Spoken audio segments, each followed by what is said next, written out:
In today's news, the budget address finally rolled out by the government of the Virgin Islands, and today we are live with Mr. Benito Wheatley. Technology will be used to monitor persons in quarantine, and the special committee in observance of the territories with Veterans Day that took place, and we have all the information for you. All this and more when To It For News returns. How does financial services benefit the BVI? It's been around for more than 3 decades before the World Wide Web and is now part of the everyday life of our islands. More than 2,200 people are directly employed in financial services, and another 3,000 jobs are supported indirectly. Jobs are corporate service providers, lawyers, insolvency, accounting, banking, insurance, regulators. That's almost 27% of the national workforce. Of those, more than 65% are BVI landers and belongers. What about restaurants, supermarkets, or shops? Well, 100% of people eat. So, they buy food. They buy swimsuits and shampoo and cars and power tools and plantains and fish and roti and pates. Financial services employees buy painkillers and lots of beer. Then there's electricity and dental floss and toilet paper and pretty much everything else. And everyone needs a roof over their heads and a place to do business, so we all rent or buy from a local landlord. Housing and office space alone means millions of dollars into the pockets of BVI families. At the end of the day, everyone benefits, including charities who receive thousands of dollars every year. And more than 60% of all government revenues come from fees paid by financial services. This money is spent on schools, roads, ports, scholarships, the environment, health, sports, children, youths, and the elderly. Financial services contributes more than $290 million to the BVI economy. That's more than 30% of all economic activity is driven by financial services. This creates thousands of jobs all across the islands, meaning more people have a way to earn a living. What does financial services do for the BVI? Let's just say it keeps our lights on. Financial services is everybody's business. So, come on, mind your business and let's not keep this to ourselves.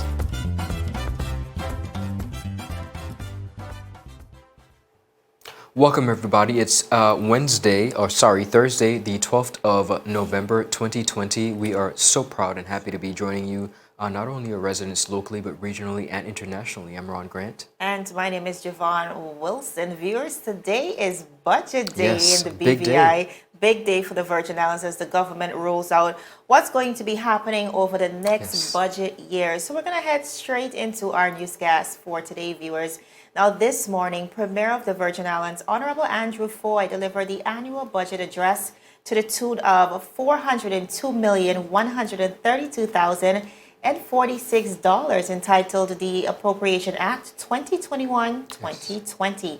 Now, this is the third budget for the current administration since taking up office in 2019. It really paves the way for the territory's 2021 budget, detailing a breakdown of the national priorities as determined by the government of the Virgin Islands. This year's theme, innovation, building a stable, diverse, competitive economy with strong industries and partnerships for regional and international trade by building and harnessing the creative capacity, really sets the tone for the budget, Ron. But if you missed it, viewers, here's a little recap by our Premier of the Virgin Islands. Listen in. To recap, Mr. Speaker, the total budget this year is $402,132,046.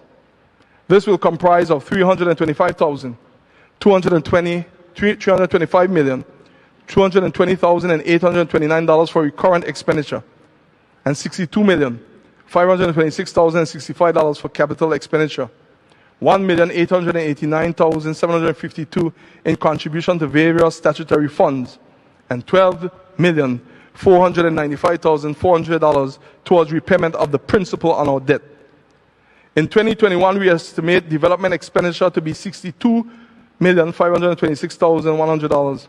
The amount comprises of $10,183,500 in capital acquisition and $52,342,600 in infrastructure development across the territory. Central government will be responsible for 59% or $30,905,200 for the infrastructure development, while the Recovery and Development Agency will handle 41% or $21,437,400. Mr. Speaker. Now, viewers, following this process, the government and opposition will go into weeks of what we call standing finance with the Standing Finance Committee, where ministries will determine and debate where the money should be appropriated. And finally, the budget will be approved for 2021. Now, we just want to present to you the ministries and what the allocations were based on this year's budget. We have the Ministry of Natural Resources, Labor and Immigration with 15.4%. We also have Health and Social Development coming in with 8.84%. The Ministry of Education and Culture, 13.8%. The Ministry of Transportation Works and Utilities, 12.92%. The Ministry of Finance, that's the Premier's Ministry, 8.71%. And finally, the Governor's Group inheriting 11.42% of this year's budget. Now, Ron, clearly a lot of different factors going into the preparation of this year's budgetary process, but the government continues to, I think, remain steadfast to the territory bouncing back. This year we've had to deal with several factors, but the main followed being COVID-19. And we see based on the challenges we've had and based on also the projections, this is what the government of the day has presented. Jovan, one of the very interesting things is that not only do government officials, elected officials look forward to this day, but civil servants in the respective ministries also look forward to this day. They are the persons behind the scenes who are working diligently and non-stop to ensure that these documents are presented in a timely and effective manner. And I think as we look forward, particularly for 2021, I think it's imperative that we all understand the kaleidoscope and the trajectory of moving forward. It's not necessarily about what a district might want, what a premier might want, but it's ultimately what's best for the country. Yes, the overall vision for the territory. Absolutely. I love it. Now, continuing on the local scene, Premier and Minister of Finance, the Honorable Andrew A. Foy, has said that a mobile application and a monitoring bracelet will be used to complement the science to assist in the reopening of the territory of the Virgin Islands in a safer manner. The Premier continued by saying, while we want to ensure that our processes and seamlessly are continued in the best possible way, the phase 3, we must all bear in mind that while reopening our borders during COVID-19 era, where most of the world, where they're expecting a case of COVID-19 and rather a surge in spikes of COVID-19, we must be very community-minded and diligent. Now, Premier Foy said, as a result, all travelers entering the territory of the BVI, inclusive of citizens, belongers, permanent residents, and work permit holders, will be required to pay for the traveler application, monitoring bracelet, and the required 2 tests. Now, he further continued by saying that PCR tests will be for all travelers over 5 years old.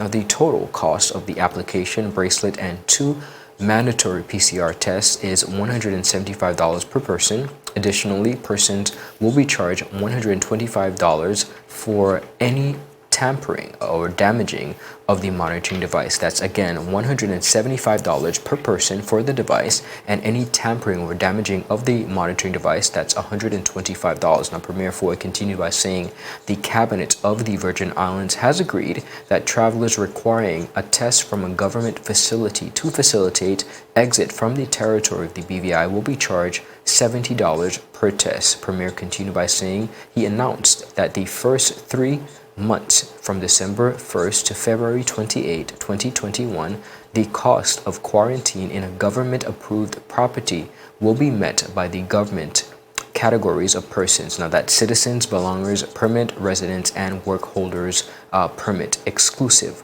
of meals. That's very important, Jovan, because a lot of persons have been asking and asking for clarity as it pertains to born and raised BVI lander, or I might be a belonger citizen holder, I might be a work permit holder. What does it look like for me when I'm coming back home? Do I have to endure, as many of them have been saying, do I have to endure that not only the 14 days, but do I have to be treated as a visitor. Right. And I think this brings a lot of clarity to our territory. Ron, I think ever since the rollout of these protocols, which has, it's been highly anticipated for months, I think it is very pleasing to the general populace. What we've come to a conclusion on, the one thing that is very pleasant to me is us being able to reduce that $500, $550 cost all the way down to $175, and removing that 8-day test, which I think was a major deterrent, not only for incoming residents and work permit holders, but also our tourists who we're depending on to return to the territory. But Ron, one of the things I want to highlight about the use of technology, which of course we are utilizing as a territory, the difference between this pandemic and all the other pandemics we've had in the past is the fact that we are now in a vastly more connected and digital world. So it is only right that we utilize the technology. Fitting. Right, and it helps us not only to track the cases of COVID-19 in the BVI, but it serves as data collection as well. And I think being that the BVI is being looked at as a great model as it relates to dealing with the health aspect of this could really tie into that overall agenda. So great news. And that is one of the things that we struggle with as a territory when it comes to data collection in all aspects. We do not have the records that show and prove that progress is being made and that we're moving from one strength to the other. Now, viewers, the territory will, of course, open its borders to visitors on December 1st for the first time since its closure in March. And we anticipate our residents, visitors, we welcome you all back with all safety, and we continue to wish all of us the utmost of success. Now, still ahead, there's a special day being observed in the territory with a brief ceremony. It's Veterans Day, and we have a lot of veterans here in the territory of the Virgin Islands, as well as over in the U.S. Virgin Islands, and we took a special day out just for them. So you want to see that when we return. You're watching 284 News. The win! Oh! What are the hell? I'm freaking out! Is time.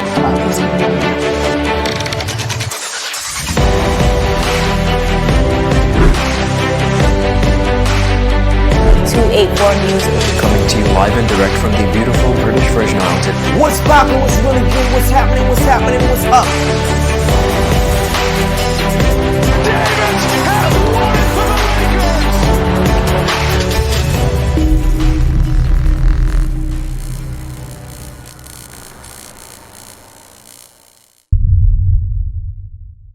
Is business slow, cash flow down, hosting an upcoming event?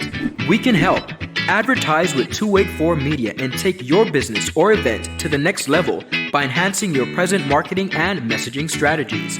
Allow our team of experts to create a personalized ad that sets your business apart from all the rest. This could be your business or event. So, what are you waiting for?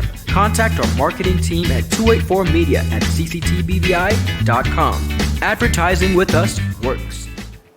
Viewers, welcome back to 284 News. Now, we are just about to wrap up the results of the United States elections, and to speak with us today is Mr. Benito Wheatley. He is the Special Envoy of the British Virgin Islands government and Premier Advisor, as well as on the international matters, but he's also the Policy Fellow at the University of Cambridge. Welcome, Mr. Wheatley. It's a pleasure to be with you today. All right. So, Mr. Wheatley, I think when we look at the trajectory of the U.S. elections, certainly very unprecedented in certain regards. But let's begin with what were your projections and did it come to pass? Well, Javon, my expectation was that Joe Biden would become the next president of the United States, winning the election. And this is actually the case now.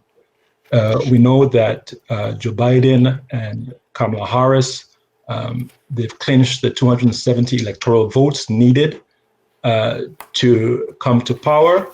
And now it's a matter of the transition being in the period between now and January the 20th.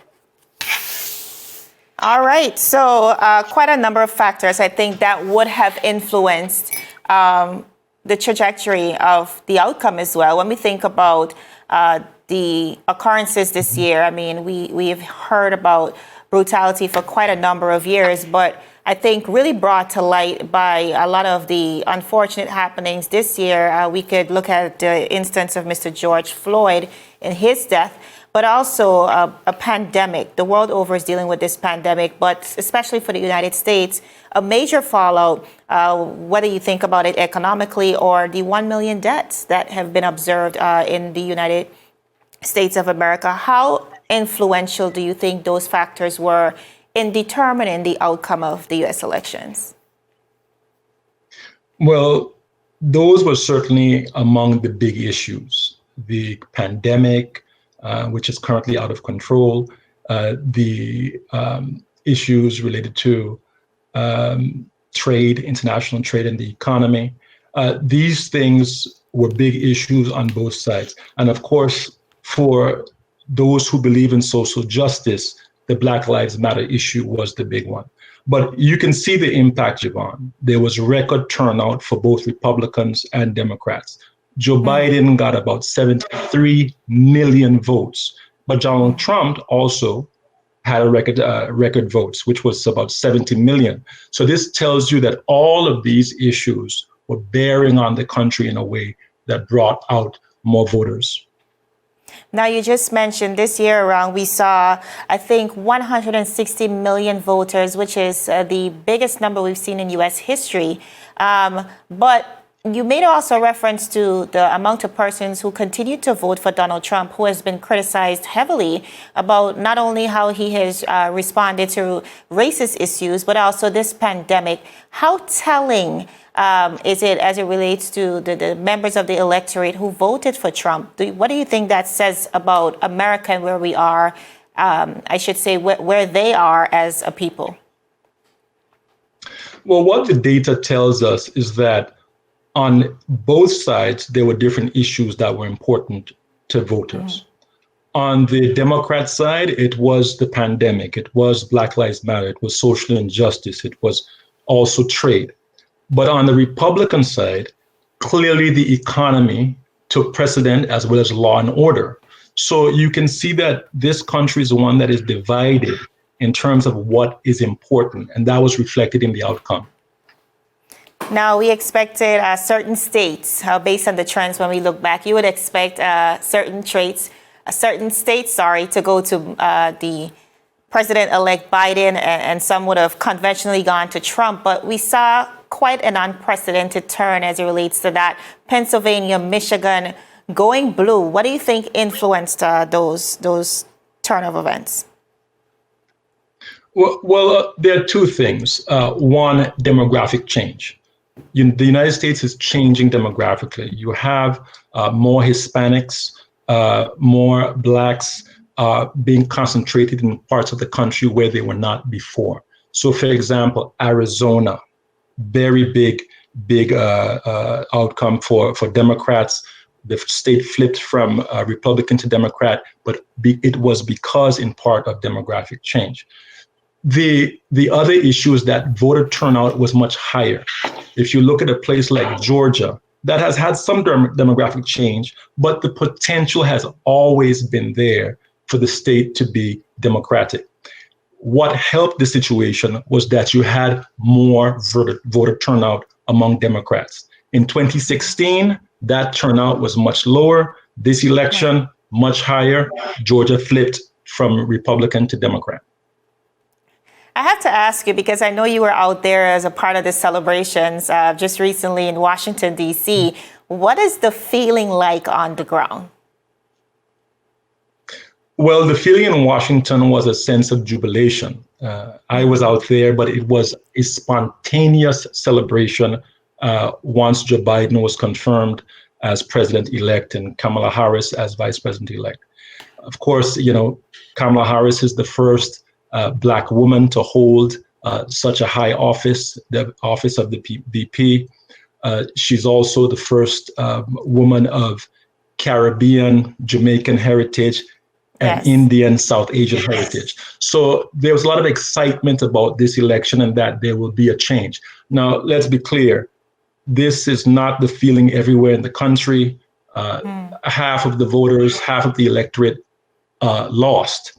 And there will be a lot of work that has to be done in bringing the country back together, because there are many who feel that this was not a fair election, given the position presented by Donald Trump after Joe Biden's victory. But nevertheless, such a very strong stance for the Joe Biden, for President-elect Joe Biden and Kamala Harris. Do you think that Donald Trump will concede? My understanding is that he is preparing to do so as it becomes clearer and clearer that the legal challenges that he is mounting are not going to change the outcome of the election. American democracy is strong. Its institutions are very sturdy, very durable. Mm-hmm. So although there may be some hurt feelings about the outcome of the election, the process, the natural process, the established process will take place, and there will be a transition of power, peaceful transition. Well, we'd like to hope so, Mr. Benito Wheatley. Before you go, a very proud moment for the Virgin Islands. Miss Marcela Nunes-Smith has been appointed on Joe Biden's COVID-19 task force. Of course, this is a woman, a Black woman from the United States Virgin Islands with ties to the BVI. What does that mean for our region? Firstly, big congratulations to Ms. Smith. She's someone that has worked hard over the years and established that she is an expert in the field. Joe Biden, to his credit, has said that in his work as president, he will ensure that he has a diverse team in every area. He is doing that. And his COVID-19 transition team has a tough task ahead of figuring out how to get this pandemic under control. And we're glad that Ms. Smith is a part of it. She should inspire us all to strive to be the best that we can be in this world. Thank you so much, Mr. Wheatley. I think you've said that well, and I want to thank you so much for making time for joining us here at 284 Media. Of course, you are always welcome, but until then, take care. All right, Ron, that was Benito Wheatley, Always of course, the policy fellow at the Cambridge University, of course, advisor to our Premier of the Virgin Islands and special envoy to the government of the Virgin Islands. Always very knowledgeable on what is going on international matters. So we're so happy that he could join us. And we thank you so much, Mr. Wheatley. Continuing on the local scene, approximately 25 veterans and supporters gathered for a brief ceremony at the Government House to mark Armistice Day in the territory. Now, Veterans Day from different branches of the United Kingdom, Canada, as well as the United States Armed Forces attended the brief ceremony, of course, held by Governor of the Virgin Islands, His Excellency Governor Augustus J.U. Jaspert. Now, Governor Jaspert, when asked for a comment, he said that even with the limitations of social gatherings, it is important to honor members of the armed force, and in particular to remember those who have fallen in the military conflict. He continued by saying, and I quote, "We must never forget the honors of military conflict," Governor Jaspert stated, adding, "We owe deep gratitude to those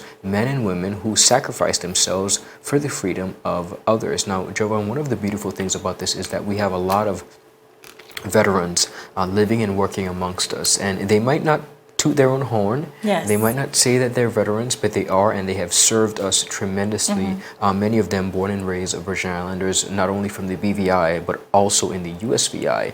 And this is a day where we just pay homage and really thank them for their service. And it's awesome to see the Governor of the Virgin Islands, of course, partaking in this ceremony to facilitate this very special occasion. Now, veteran Tim Dabbs read The Act of Remembrance, a poem that closes with the promise to honor those who perished during the military conflict. He said, "We will remember them." Andre Bratwith, the one and only, very talented, played the Bold Calls, Last Post, and Revel, and the ceremony closed with veteran Dennis McDonnell reading the poem In Flanders Field. Now, the poem written by John McCrae in 1915, was inspired by the use of poppy flowers, which we see very often, persons, the governor and of course the police commissioner wearing the poppy, but it has a very special significance, and we want persons to remember exactly why the poppy flower is wear. Now, the first Armistice Day, held in 1990, was marked throughout the British Commonwealth to commemorate the Armistice and the agreement to stop fighting that ended, of course, the First World War on Monday, November 11th, 1918, at approximately 11 a.m. Now, since then, it has become the annual tradition to observe a moment of silence on the 11th hour of the 11th day on the 11th month. Again, we thank you to our veterans, many of them who we work with, Yes. some awesome people. We're not going to call the names, but we salute you, each and every one of you. We thank you so much for your contribution. You are remembered and loved dearly for your service. Absolutely. Viewers, we're going to head to a very quick commercial break, but we've been talking about the Gold Seal program, and we're so happy to report that over 3,000 participants have registered so far. We have all the details when 284 News returns. The win! Oh! What are the hell? I'm freaking out! Is time.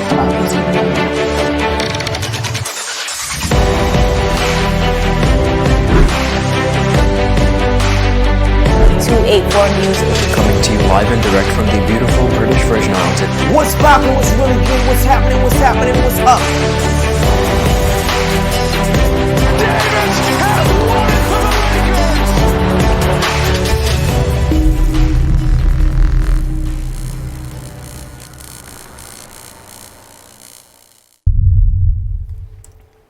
Viewers, welcome back to 284 News. Now, the Premier Minister of Finance, Honorable Andrew A. Foy, has announced that over 3,000 participants has registered for the Gold Seal certification training.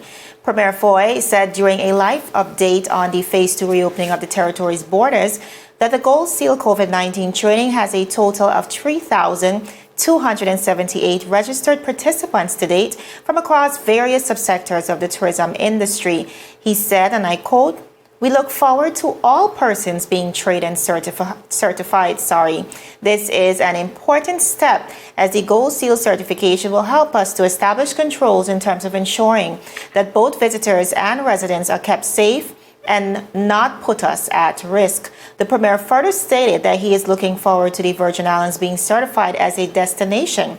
Inbound and domestic transport operators, hoteliers, as well as our restaurateurs being certified among many other subsectors of the tourism industry. The training courses are divided into three categories the Gold Seal COVID-19 training. We also have the Gold Seal professional training, and finally the Gold Seal COVID-19 officer training. Now, the Culinary and Hospitality Studies Department at HLSCC has designed the Gold Seal certification program with assistance from the Premier's office and the BVI Tourist Board to prepare workers to re-enter the tourism industry with health and safety at its core in this new regular of living and working with COVID-19. Ron, I really do feel like we are on a great path as it relates to reopening come December 1st. There was a lot of anxiety and anticipation coming up to this point, but as we continue to roll out and I think set in place a lot of the protocols that we ought to be following, I'm really also happy to see the training for the officer, the COVID-19 officer that has now been mandated by the BVI government in collaboration with the other entities to ensure that there's one person selected from every business who will oversee those COVID-19 protocols. But we now have our 175 fee. We have our reopening protocols, a little late, but now that our tourism professionals will be trained, I think we're well on our way. Jovan, like anything else, when it's coming to the near of the grand opening, there is a lot of scrutiny, there's a lot of nervous feelings, but at the end of the day, I think the only way we could head into this as Virgin Islanders and friends and residents is to be optimistic, positive. It's a scary place to be when you think of the pandemic and the nature of it, the fluidity of it and what it carries, but with the protocols, though they are being revised, and we're thankful for that, and I think many hospitality professionals are thankful for the revision. We go into it with optimism, and we continue to wish our residents and friends of the hospitality industry the very best. Viewers, I'm Ron Grant. It's always been a pleasure. We're out of time, but we'll see you tomorrow as per usual. Absolutely, and my name is Javon Wilson, thanking you so much for joining us and encouraging you to visit our website, 284media.com. Take care. Bye-bye.